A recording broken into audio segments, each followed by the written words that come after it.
46. Kenapa wanita itu bisa ada di sini? Alasan mengapa Damar ingin pindah dari kompleks HY adalah karena dia tidak ingin berurusan dengan Sisi dan sekeluarganya lagi. Dia mengenal keluarga ini dengan sangat dalam. Jika Sisi masih bersama Dimas, Dimas pasti menjadi sumber keuangan mereka. Tapi sekarang, Dimas telah memutuskan Sisi. Dimas memberi Sisi dan ibunya beberapa tas dan pakaian mahal, namun barang-barang ini bukan uang tunai, dan tidak bisa dijual dengan harga yang mahal juga. Mereka telah kehilangan sumber keuangan, dan Amelia tidak mungkin akan bersedia untuk bekerja. Meskipun Sisi masih muda dan memiliki gelar, tetapi dia telah menganggur selama 3 tahun di rumah dan tidak pernah bekerja setelah lulus. Dia tidak memiliki pengalaman kerja. Maka dia tidak mungkin menemukan pekerjaan bergaji tinggi. Sebelumnya, Damar mampu memberi mereka penghasilan sekitar 30 juta dalam sebulan. Penghasilan bulan ini sudah jauh lebih tinggi dari gaji Nesa di PT Citra Adidaya. Sisi adalah seorang wanita yang sangat malas, dia tidak akan mau mencari pekerjaan. Bahkan jika dia bersedia bekerja, sangat sulit baginya untuk mendapatkan gaji 30 juta sebulan. Bagi keluarga mereka, Damar adalah orang satu-satunya yang bisa membantu mereka menjalani hidup yang enak seperti sebelumnya. Walaupun Damar telah berbicara cukup tegas pada mereka, tetapi mereka pasti tidak akan mendengar dan tidak akan membiarkannya pergi begitu saja. Dia tidak pernah muncul di PT Citra Adidaya sebelumnya. Jika Sisi dan keluarganya pergi mencarinya ke perusahaan, Pak Riki pasti akan menanganinya. Tetapi jika mereka bertemu di kompleks HY, dialah yang harus menghadapi masalah itu. Dan sekarang dia bertemu dengan Amelia di dalam kompleks. Amelia berlari mendekati Damar. Kali ini, sikapnya telah berubah dengan sebelumnya. Wanita itu berkata dengan nada sopan, "Damar, akhirnya kamu kembali, aku sudah menunggumu selama sehari." Sebelum Damar menjawab, wanita itu tersenyum dan berkata lagi, "Aku sudah memasak beberapa makanan kesukaanmu di rumah. Kamu boleh datang ke rumah dan mencobanya. Walaupun kamu dan Sisi telah bercerai, tapi jangan sampai merusak hubungan kalian. Aku dan Sisi sudah berpikir baik-baik, kamu yang membeli rumah itu, maka namamu juga harus ada di sertifikat rumah." Damar mencibir di dalam hatinya. Memasak hidangan favoritnya. Apakah Amelia tahu makanan apa yang paling dia sukai? Dalam 3 tahun terakhir, dialah yang selalu memasak untuk mereka. Mereka memperlakukannya seperti seorang pelayan selama itu. Damar mengerutkan kening dan berkata, "Bukankah kamu yang menyuruhku untuk tidak mengganggu keluarga kalian lagi? Tolong ingat perkataan kamu itu dan jangan pernah menggangguku lagi."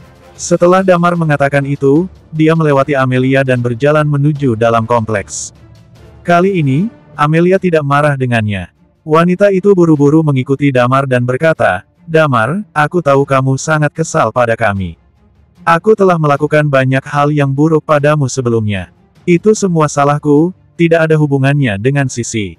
Damar berhenti melangkah, dia menatapnya dan berkata, "Jadi menurutmu, kamu adalah wanita yang bersama Dimas.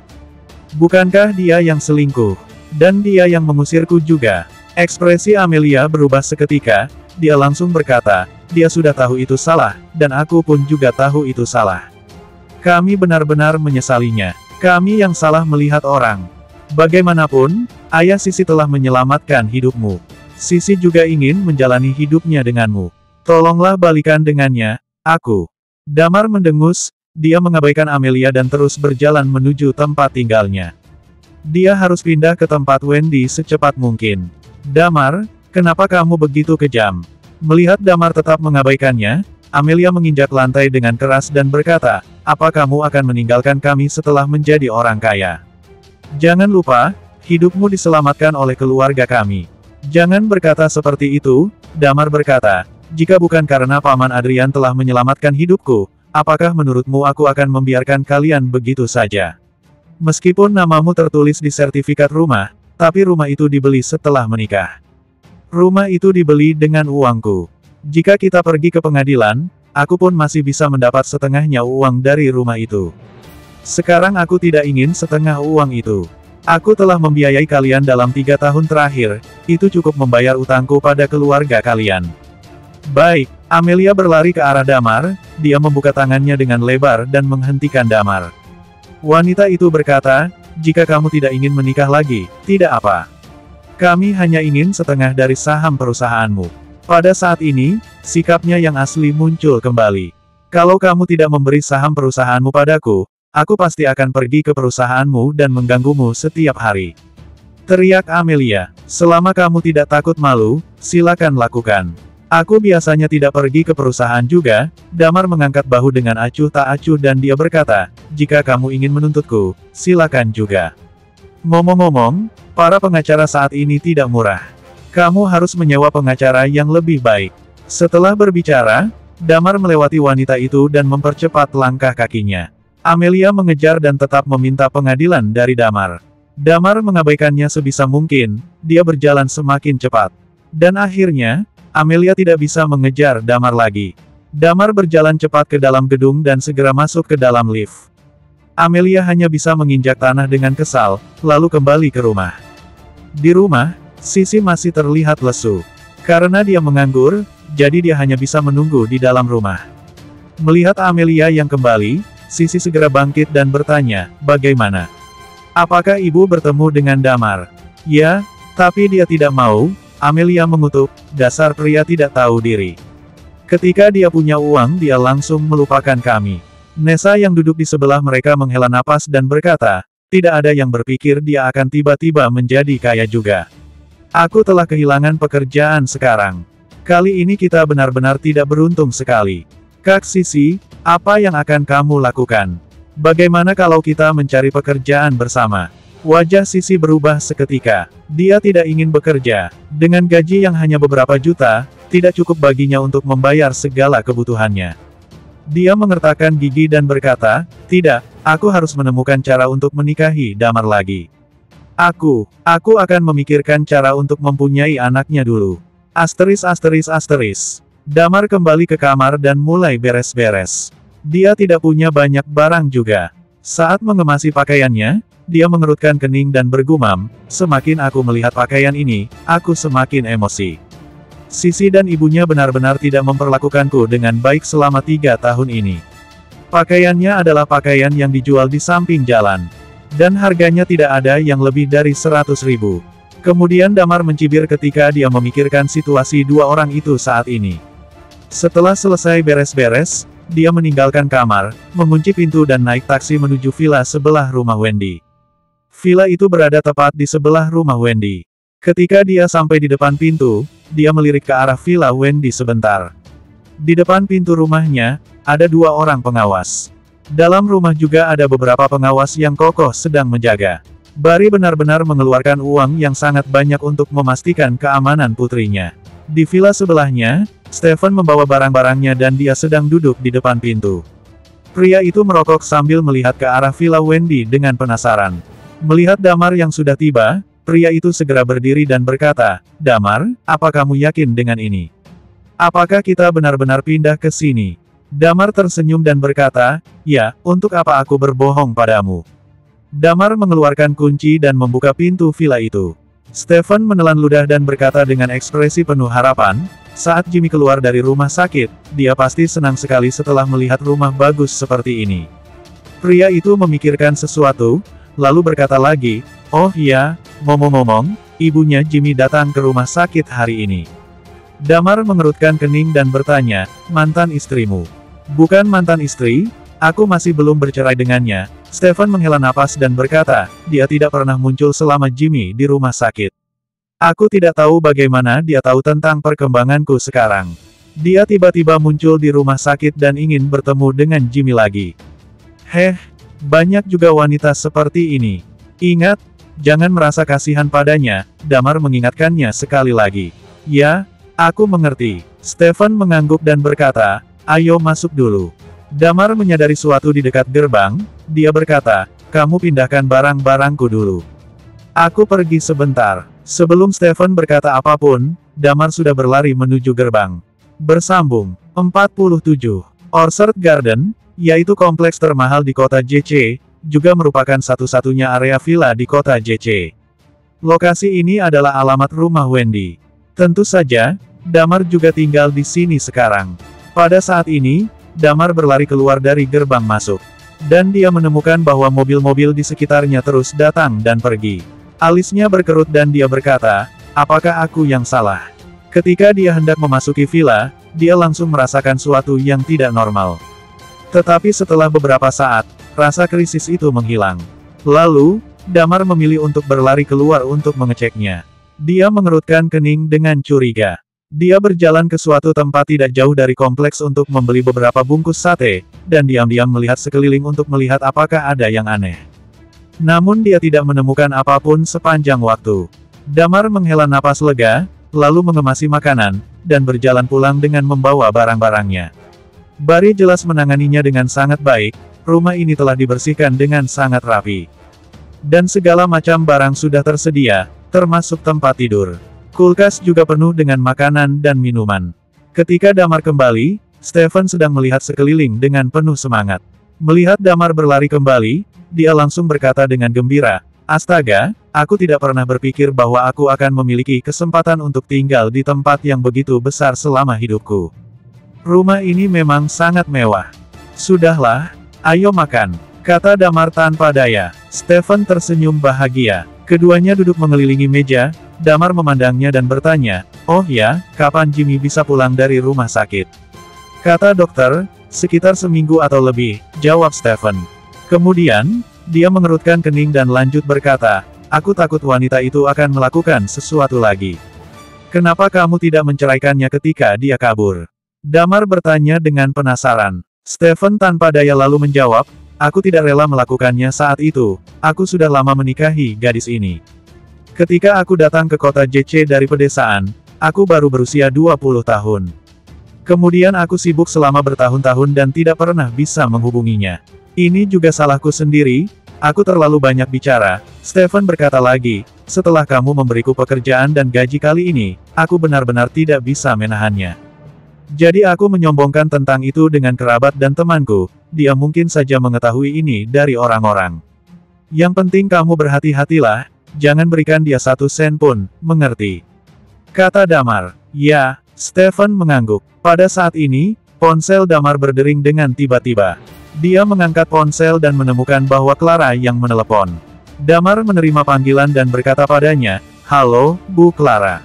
Di sisi lain telepon, Clara berkata sambil tersenyum, "Kamu tidak perlu memanggilku ibu, panggil saja Clara." Damar berkata dengan heran, "Baiklah, ada apa?" Clara mengangguk dan berkata, "Besok adalah hari ulang tahunku.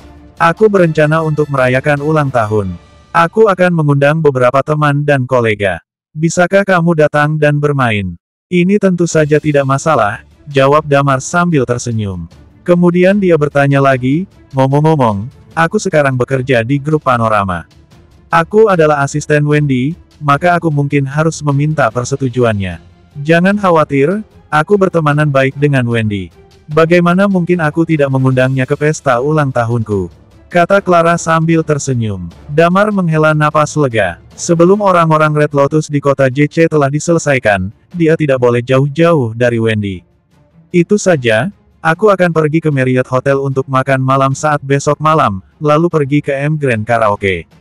"Tidak masalah." Damar mengangguk. Setelah menutup telepon, Damar mulai merenung. Karena besok hari ulang tahunnya, maka dia harus menyiapkan kado ulang tahun. Dan sebelum dia memulihkan ingatannya kali ini, Clara benar-benar banyak membantu dirinya. Sejak awal, dialah yang membawa dirinya ke Bank Royal 2. Jika belum dipastikan bahwa dia kaya, dia masih akan berpikir bahwa Nidia adalah pembohong pada saat itu. Maka dia tidak akan pernah bertemu dengan Lilia, dan tidak akan ada cara untuk memulihkan ingatannya. Kemudian, Clara juga membantunya untuk membeli perusahaan logistik Nessa. Memang benar, ini bukan apa-apa bagi Damar yang sekarang. Tetapi bagi dia sebelumnya, Clara memang membantu banyak. "Aku harus mempersiapkan dengan baik," Damar berkata pada dirinya. Setelah makan sate, Stephen mengemasi kotak makan dan lainnya, lalu keduanya kembali ke kamar masing-masing. Tidak ada apa-apa saat malam. Keesokan harinya setelah Damar memastikan bahwa Wendy keluar rumah, dia juga mengikutinya keluar. Ketika dia tiba di perusahaan, dia langsung berjalan ke kantor Wendy. Melihat Damar sudah tiba, Wendy berkata padanya, "Kamu tidak perlu tunggu di perusahaan hari ini. Pergilah denganku. Apa yang akan kamu lakukan?"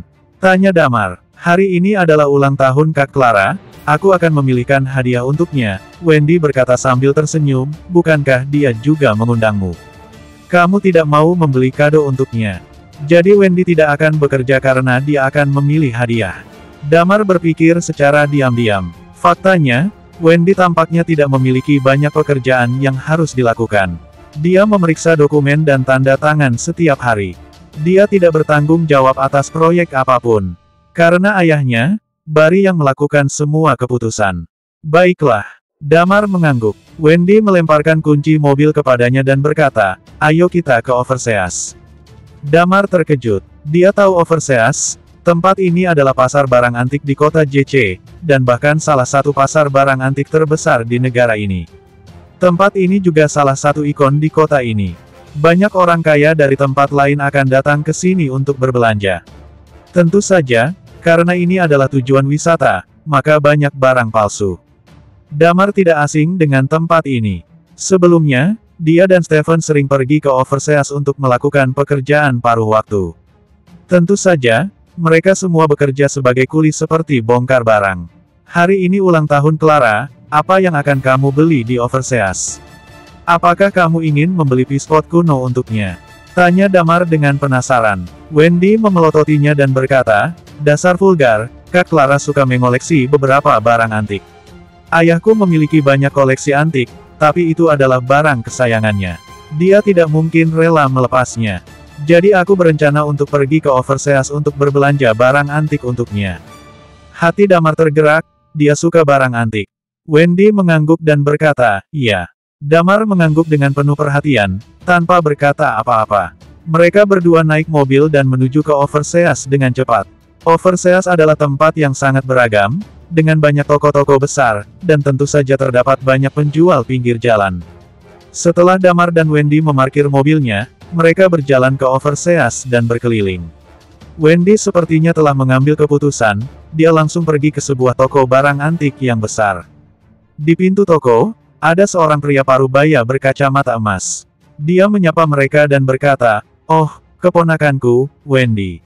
Wendy tersenyum dan menjawab, Paman Jeff, aku tidak tahu banyak tentang barang antik, jangan menipu aku. Bagaimana mungkin? Barry tidak akan mengampuniku jika Paman menipu kamu, pria parubaya itu berkata sambil tersenyum. Kemudian dia melihat Damar dan berkata dengan heran, hei, Damar. Damar menyentuh hidungnya, dia dan pria parubaya ini mengenal satu sama lain. Dia pernah melakukan beberapa pekerjaan di sini. Karena kemahirannya, dia memindahkan banyak barang dengan cepat.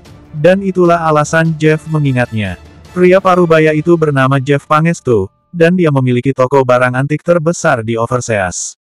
Sesungguhnya, Damar tahu bahwa orang-orang seperti itu seringkali merupakan pencari keuntungan terbesar. Apakah kalian saling kenal? Wendy bertanya dengan bingung. Ya, Damar pernah bekerja untukku sebelumnya.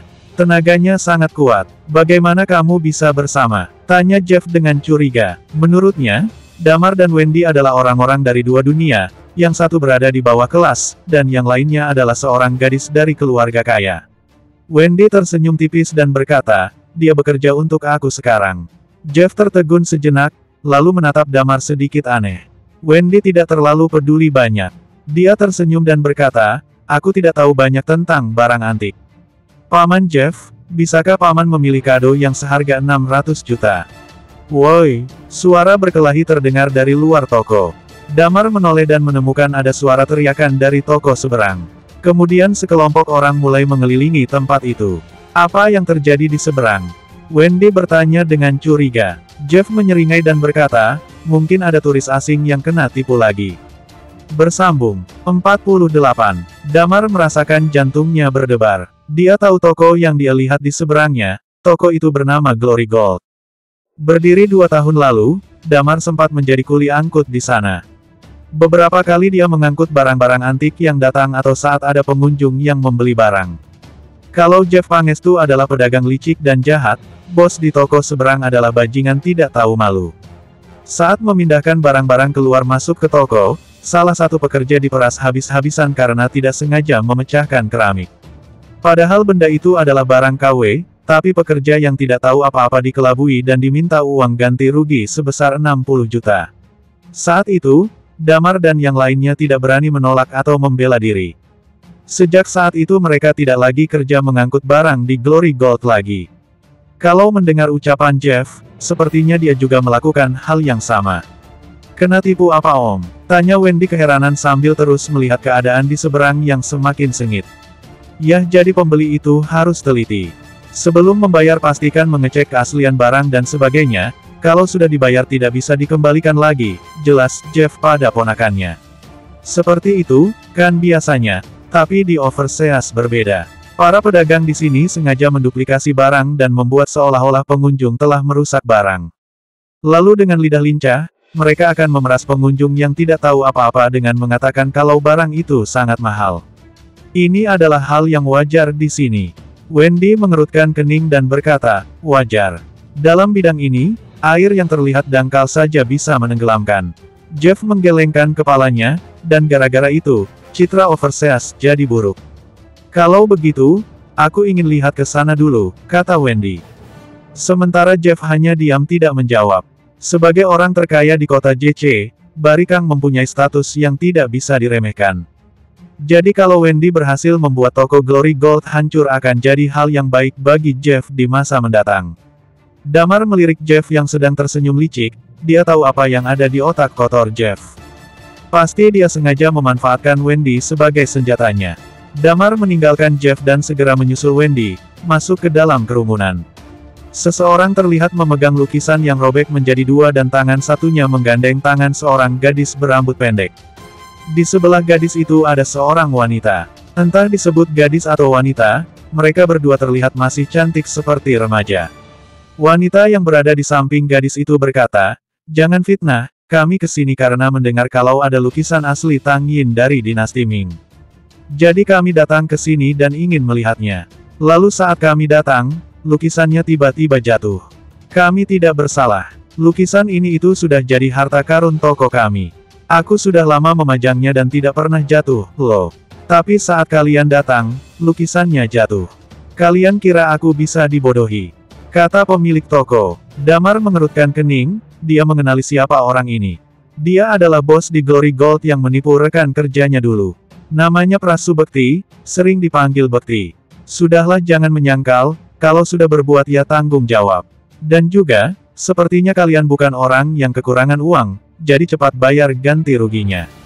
Benar, kalau sudah rusak ya ganti. Ini baru benar. Orang-orang yang menyaksikan, ikut memberikan suara mereka dengan lantang. Tebakan Damar, orang-orang yang berani ikut campur tak lain dan tak bukan adalah suruhan Bekti untuk memprovokasi dan membuat para pengunjung terpojok. Mendengar teriakan orang-orang, dua pengunjung itu pun terlihat sedikit goyah. Wanita cantik itu menggertakkan giginya, seolah siap menelan nasib sial mereka.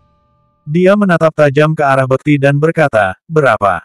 Tidak banyak kok, 3 miliar saja, kata Bekti. Semua orang saling berbisik, mereka cukup terkejut saat mendengar nominal yang bahkan penampakannya saja mereka tidak pernah lihat.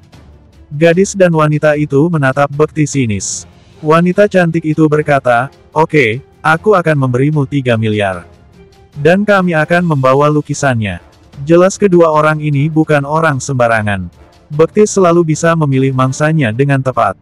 Bekti tidak terlalu peduli dengan latar belakang mangsanya, dia tidak merasa takut kalau sewaktu-waktu mangsanya datang membalas dendam. Wendy sudah merasa tidak bisa diam saja, dia bergegas mendekat ke Bekti namun dicegah oleh Damar. Wendy mengerutkan kening dan berkata, mereka itu dijebak, kamu ingin aku diam saja. Sela benar, kamu pengecut. Damar menggaruk kepalanya dan berkata, kamu, kan tidak paham betul soal barang antik, jadi kamu mengajakku, kan? Makanya jangan gegabah. Biar aku yang urus, tambah Damar sambil melepas tangannya yang menggenggam tangan Wendy. Memangnya kamu bisa? Tanya Wendy keheranan. Bisa? Jawab Damar terbatuk-batuk sambil berjalan ke sumber pertengkaran. Oh, halo bos Bekti. Bekti melihat Damar beberapa saat dan terlihat mengenali wajah Damar. Dia mengerutkan kening dan berkata, apa yang kamu lakukan di sini? Aku tidak punya pekerjaan untukmu hari ini. Kamu cari tempat lain, aku sibuk sekarang. Damar tersenyum dan berkata, Bos Beck, aku kesini ingin bertemu denganmu. Kita, kan teman lama. Teman lama apanya, kamu cuma kuli angkut. Cepat pergi, kata Bekti dengan wajah jijik. Kau bukan teman. Damar mulai memainkan aktingnya, dulu kamu pernah menipuku. Wajah Bekti langsung kecut, matanya melihat ke arah dua mangsanya yang mendengar Damar dengan saksama. Hei, jaga mulutmu. Jangan sampai mulutmu membawamu ke nasib sial. Bekti melihat Damar setengah melotot, lalu berganti melihat dua mangsanya yang seorang ibu dan anak itu. Hei kalian, cepat berikan uang ganti ruginya. Gadis berambut pendek itu mengerucutkan bibirnya sambil melihat Bekti. Dia merogoh tasnya mengambil dompet dan mengeluarkan kartu ATM-nya. Tunggu. Damar mengangkat tangannya dan berkata, Bos Bekti, kamu kan menjual barang palsu dan kualitas jelek dan harganya bahkan tidak sampai 1 juta. Apa kamu tidak terlalu tamak?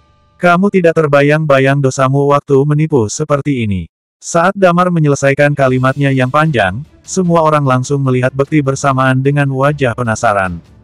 Bekti terlihat gugup, dia buru-buru memelototi Damar, kamu hanya kuli angkut barang, kamu tidak tahu apa-apa soal barang antik.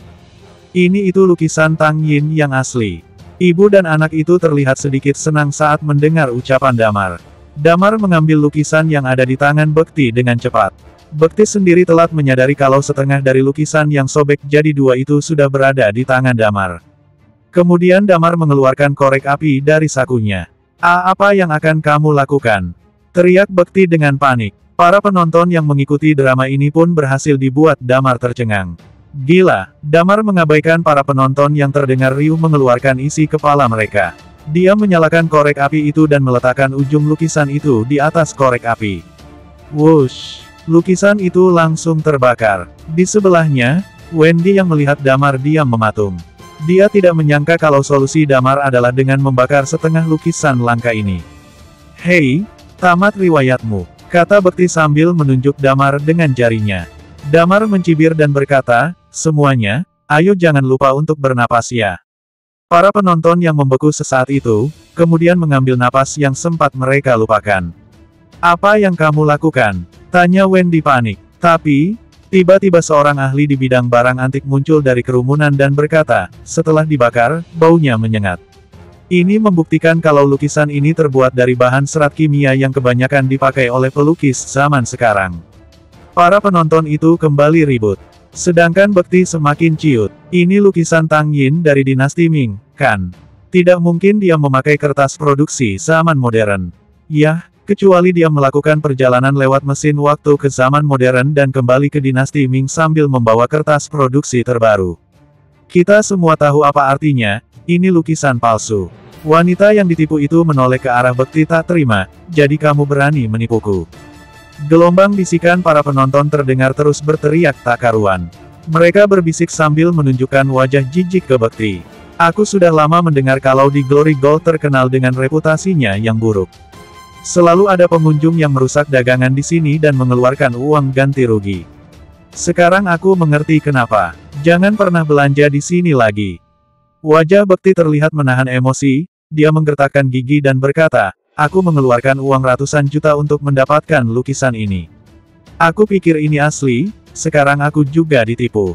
Ini adalah sebuah dialog klise yang dikeluarkan oleh penipu yang sedang tersudut. Ya, Bekti sedang playing victim membela dirinya. Hei penipu, jangan lagi kamu datang dan berjualan di sini. Benar-benar tidak tahu malu memanfaatkan orang. Namanya saja yang mewah Glory Gold, tapi menjual barang palsu. Berbagai kalimat keluar dari mulut para penonton yang merasa ikut kesal. Mulai dari hinaan sampai sumpah serapah tak terhitung kasarnya terus menjadi suara latar kejadian saat ini. Sedangkan Bekti, dia menatap Damar lekat penuh dendam. Takut? Tentu tidak. Damar mengangkat bahunya acuh tak acuh, lalu menarik tangan Wendy pergi menjauhi kerumunan yang semakin riuh menghujat Bekti. Bersambung. 49. Kembali ke toko milik Jeff Pangestu, Wendy masih terperangah setelah melihat aksi Damar tadi. Damar, aku masih tidak mengira kalau kamu tahu barang antik. Kenapa kamu bisa tahu kalau lukisan itu palsu? Jeff yang ikut menyaksikan kejadian barusan dari seberang tokonya juga ikut kagum dengan kemampuan Damar. Dia melihat Damar dan berkata, aku juga sama sekali tidak menyangka kalau kamu bisa tahu soal barang-barang antik. Damar tersenyum ringan. Sebagai seorang anggota Night Watcher, dia selalu mencoba mencari tahu ilmu dari berbagai hal. Sudah, kamu cari saja barang yang kamu ingin beli, kata Damar pada Wendy. Aku sudah menyiapkan beberapa barang, coba kamu lihat-lihat dulu, kata Jeff pada Wendy. Akhirnya Wendy mengalihkan matanya yang sedari tadi melihat Damar dengan penasaran ke barang-barang yang disiapkan Jeff. Kalau begitu aku lihat-lihat dulu. Selama Wendy memilih, aku ingin melihat-lihat barang yang kamu jual, kata Damar pada Jeff. Jeff mengerutkan kening. Walaupun Damar berhasil mengetahui barang palsu yang dijual Bekti, Damar bukanlah siapa-siapa. Damar hanya kuli angkut barang yang dulu sempat bekerja di toko Jeff dan datang ke sini hanya untuk menemani Wendy membeli barang padanya. Dengan sekali anggukan Jeff berkata, tidak masalah kalau hanya lihat saja, asal kamu jangan sampai pegang-pegang. Kalau ada yang rusak, kamu tidak akan bisa menggantinya. Damar hanya tersenyum tanpa menjawab, bahkan dia terlihat tidak begitu peduli dengan apa yang diwanti-wanti oleh Jeff padanya. Sementara Wendy, dia mengekor pada Jeff untuk mengambil barang. Kalau mengingat hubungan Barry dan Jeff, Damar tidak khawatir Wendy akan tertipu. Jadi dia mulai menyusuri setiap rak-rak yang terisi penuh oleh barang-barang kuno. Ada banyak barang yang dijual di toko milik Jeff ini. Mulai dari porselen dan batu giok.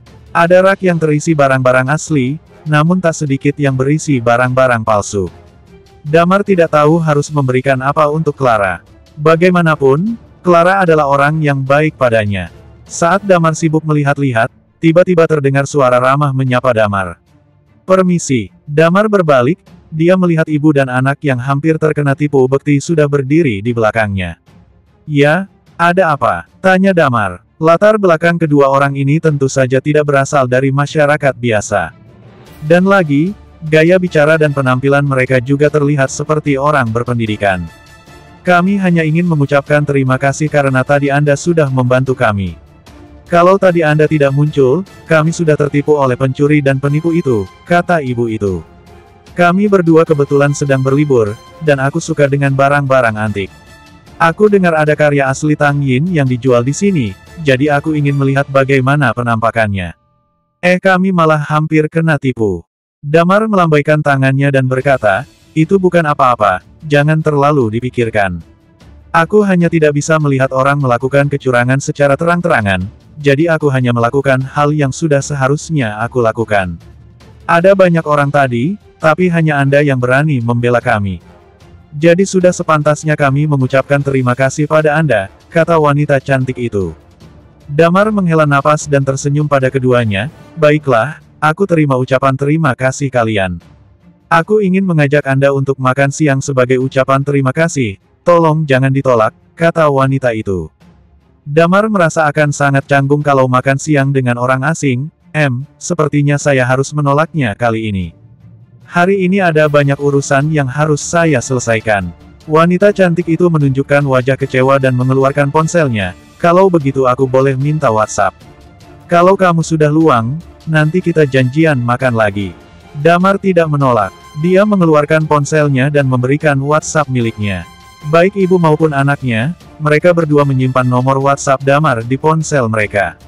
Saat ini, wanita cantik itu memperkenalkan dirinya. Oh iya, sampai lupa memperkenalkan diri. Namaku Rima Tanjaya, dan ini anakku Lisa Tanjaya. Tunggu, Tanjaya. Jadi mereka dari keluarga Tanjaya yang kaya raya. Banyak pikiran-pikiran yang muncul di benak Damar, tapi alih-alih bertanya, dia hanya memilih tersenyum. Namaku Damar Ardiansyah. Wanita cantik itu tersenyum, baiklah Damar, aku tidak akan mengganggumu lagi. Kalau kamu sudah longgar saja kita janjian lagi ya. Setelah itu, dia mengeluarkan kartu nama dari dompetnya dan menyerahkan kepada Damar. Ngomong-ngomong, ini kartu namaku. Kalau WhatsAppku error, kamu bisa telepon nomor di sini. Damar mengangguk dan mengambil kartu itu dengan senang hati. Rima dan anaknya memberikan salam dan berbalik ke pintu masuk. Setelah kedua orang itu pergi, Damar melihat kartu nama yang ada di tangannya. Ketua Independent Group, Rima Tanjaya, ucap Damar membaca nama yang tertera di kartu nama, pantas dia gampang sekali mengeluarkan uang 3 miliar. Pimpinan pasti punya banyak uang. Damar memasukkan kartu nama itu ke dalam saku celananya dan kembali berkeliling di dalam toko. Setelah beberapa saat, dia melihat gelang giok dan bertanya pada seorang penjaga toko, Mbak, bisa tolong ambilkan gelang giok ini? Aku ingin lihat lebih dekat. Penjaga toko itu mengerutkan kening ragu. Barang-barang di toko ini memiliki harga yang tidak main-main. Gelang yang dimaksud Damar saja bernilai 2,4 miliar, dan dia hanya bertugas menunjukkan saja. Untuk tahap nego dan harga, bosnya yang akan melayani secara langsung. Apa Anda akan membelinya? Tanya penjaga toko itu. Damar benar-benar tertarik dengan gelang giok itu. Dia ingin memeriksanya dulu dan melihatnya lebih detail lagi sebelum membelinya. Damar berencana memberikan gelang itu untuk hadiah ulang tahun Clara. Bos Jeff, aku ingin melihat gelang ini. Pasti boleh, kan? Kata Damar sambil melirik Jeff yang sudah kembali dan masih menemani Wendy memilih-milih barang. Jeff mengerutkan keningnya dan melihat Wendy bergantian, kemudian dia memberikan isyarat pada penjaga toko dengan kedipan matanya. Tanda kalau dia memberikan izin mengambil gelang giok itu. Penjaga toko itu mengangguk, mengeluarkan gelang dengan kotaknya sekaligus. Dia memegang dengan kedua tangannya dan berkata, dari sini saja sudah cukup melihatnya, Pak. Damar mengabaikan ucapan penjaga toko, dia mengambil kotak itu tanpa menyentuh gelang giok itu. Jeff yang sesekali melirik ke arah Damar pun berkata, hati-hati, jangan sampai jatuh.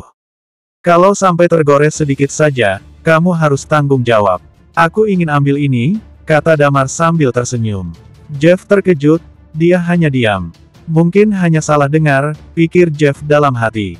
Aku bilang, aku ambil ini.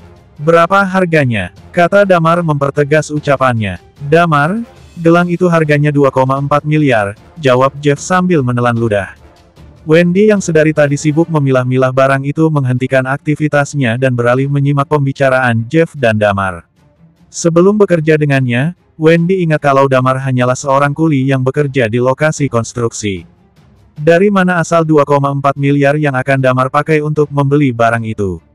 Oke. Damar memegang sakunya dan kembali bertanya, aku tidak punya uang tunai sebanyak itu, apa aku bisa bayar pakai kartu? Lagi-lagi Jeff mengerutkan keningnya keheranan, jangan bercanda denganku Damar. Kamu punya uang 2,4 miliar. Damar tersenyum. Dia mengeluarkan kartu dari dompetnya dan menyerahkannya pada Jeff. Aku bayarnya pakai ini, gesek saja sekarang. Bukannya senang dagangannya laku, Jeff semakin curiga. Ditambah lagi Jeff tahu ATM ini berasal dari Bank Royal. Dia dan Wendy melebarkan matanya bersamaan. Kartu berlian. Bagaimana kamu bisa punya kartu berlian Bank Royal? Tanya Jeff keheranan, air liurnya terbang hampir mengenai dada Damar. Di sebelah Jeff, Wendy yang terkejut terus melihat kartu ATM berlogo Bank Royal itu dan Damar bergantian. Kartu berlian Bank Royal, bahkan ayahnya tidak memenuhi syarat untuk dapat memiliki kartu itu. Dalam waktu yang singkat, Wendy menyadari berbagai hal yang menarik. Kenapa Damar bisa bersama dengan Clara? Kenapa Clara bersedia menjadikan Damar sebagai pacar palsunya? Tidak mungkin kalau Damar adalah kuli di lokasi konstruksi dan Clara dapat berada di sampingnya. Dan lagi soal ayahnya yang sangat menghormati dan patuh pada Damar. Walaupun Wendy sudah mencari tahu kenapa ayahnya melakukan hal itu, dia tetap tidak dapat menemukan kebenaran mengenai bagaimana cara Damar menyelamatkan ayahnya. Hanya ada 9 kartu berlian di dunia, dan yang memilikinya bukan orang sembarangan. Damar mengabaikan wajah kedua orang yang masih melongo itu, terus, kamu jadi menjual gelang ini, kan? Bersambung, 50. Terus, kamu jadi menjual gelang ini, kan? Tanya Damar sekali lagi. Pertanyaan Damar yang dia ulangi itu seperti alarm untuk Jeff dan Wendy agar bangun dari keterkejutan mereka. Jual, aku menjualnya. Kata Jeff tergagap. Tapi ada ombak yang kian menghujam pesisir hatinya. Jeff masih sangat penasaran dengan Damar. Orang yang dulunya hanya kuli angkut di tokonya memiliki kartu berlian dari Bank Royal. Tentu saja tidak masuk akal sama sekali. Sebagai nasabah Bank Royal, Jeff tahu betul mengenai jenis-jenis kartu yang dikeluarkan bank kesayangannya itu. Kartu ATM yang biasa dia lihat adalah kartu silver, kartu yang juga dia pakai. Sedangkan kartu berlian, dia sama sekali tidak pernah melihat secara langsung. Dia hanya tahu dari foto-foto yang menghiasi dinding Bank Royal. Jeff mengambil kartu dari tangan Damar, menyerahkannya pada pegawainya dan berkata, ini, cepat gesek kartunya. Tangannya sedikit gemetar. Penjaga toko cantik itu tidak tahu apa-apa soal kartu ini. Bank Royal, yang dia tahu hanyalah tempat di mana orang-orang kaya menyimpan uang mereka. Entah untuk tabungan atau investasi. Penjaga toko itu mengeluarkan mesin elektronik data capture atau mesin EDC dari dalam laci kasir, menggesekkan kartu ATM milik Damar tanpa banyak bicara. Transaksi pembayaran gelang giok pun berjalan lancar. Berjalan lancar. Damar menutup kotak gelang giok itu dengan senyuman merekah di wajahnya. Dia melihat Wendy dan berkata, "Kalau kamu sudah selesai, kita langsung pergi ya." Wendy mengangguk dengan wajah bodoh. Sepertinya, dia masih tenggelam dalam keterkejutannya soal kartu berlian yang dimiliki Damar. Wendy menelan ludah dan bertanya, "Kenapa kamu bisa punya kartu berlian dari Bank Royal?" Damar menggaruk kepalanya yang tidak gatal dan menjawab, "Ini dari nenek buyutku. Ini sudah diwariskan selama lebih dari 30 generasi dan kebetulan sekarang ada di tanganku." "Alah," Wendy memicingkan matanya, "cepat jawab, dari mana kamu dapat kartu itu?" "Rahasia," kata Damar sambil menarik sebelah bibirnya. Dia tersenyum secara misterius. Hal ini membuat Wendy ingin sekali melayangkan tinju untuk memberi Damar pelajaran karena mempermainkannya. Tapi Damar tetap tidak mengatakan apa-apa. Tidak mungkin Damar memberitahu Wendy, sama saja dia membongkar identitasnya sendiri. "Ayo pergi," kata Damar. Wendy mengangguk. Tiba-tiba Jeff memotong, "Oh iya, kamu harus berhati-hati. Bekti memiliki sedikit kekuatan di kota JC. Dia adalah salah satu ular licik di JC, dan kamu baru saja memotong ekornya. Dia pasti rugi cukup banyak, ditambah lagi reputasi tokonya yang sudah hancur. Kalau dengan watak seperti itu, Bekti pasti akan balas dendam. Selain itu, kalau dia tidak melakukan apa-apa padamu dalam sehari, kemungkinan mereka menyiapkan hal yang lebih gila lagi," kata Jeff sambil melihat Wendy dengan cemas. "Atau begini saja, biar aku suruh orang untuk mengantar kalian pulang. Seharusnya dia tidak akan berani melakukan apa-apa saat melihat orang-orangku." Sebelum Damar dapat menjawab, Wendy sudah lebih dulu mencibir, "Biar saja, kalau dia berani menyentuhku. Aku akan membuatnya tidak bisa bangkit dari kehancuran tokonya." Wendy tidak kenal takut, apalagi ayahnya adalah orang terkaya di kota JC. Dan lagi, ayahnya dan Hendra Wong memiliki hubungan yang baik. Tentu saja Wendy sangat percaya diri dan tidak takut dengan orang seperti Bekti yang hanya tukang tipu itu. Kalau Damar, tentu saja dia tidak takut. Ancaman-ancaman dari tikus gelandangan tidak ada apa-apanya. Mendengar perkataan Wendy yang tidak kenal takut, Jeff tersenyum dan berkata, "Benar, dia seharusnya tidak coba-coba menyentuhmu." "Yah, bagaimanapun berhati-hatilah." Damar mengangguk dan mereka berdua berjalan keluar toko. Mereka berada di seberang toko Glory Gold milik Bekti. Saat ini, Bekti yang sedang berada di dalam tokonya yang sudah ditutup rapat-rapat itu terus mengawasi pintu masuk toko milik Jeff.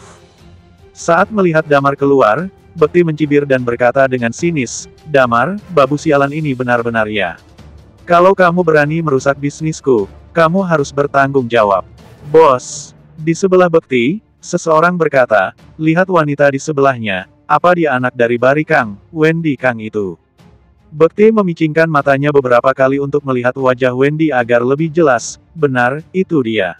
Suruh orang untuk mengikuti mereka. Setelah mereka berpisah, bawa si brengsek itu ke hadapanku." "Baik, bos," kata orang di sebelah Bekti dengan sigap. Bekti mengatur napasnya, tarik buang sampai beberapa saat untuk menstabilkan emosinya. Sebatang rokok dia keluarkan dari saku kemeja, menyalakannya dan mengisap benda mengandung nikotin itu dalam-dalam sampai asapnya memenuhi setiap rongga di dadanya. Dari balik jendela toko yang menerang, Bekti terus memantau setiap gerak-gerik Damar dan Wendy yang semakin berjalan menjauh dari Overseas. Pada saat yang sama di salah satu bengkel di kota JC.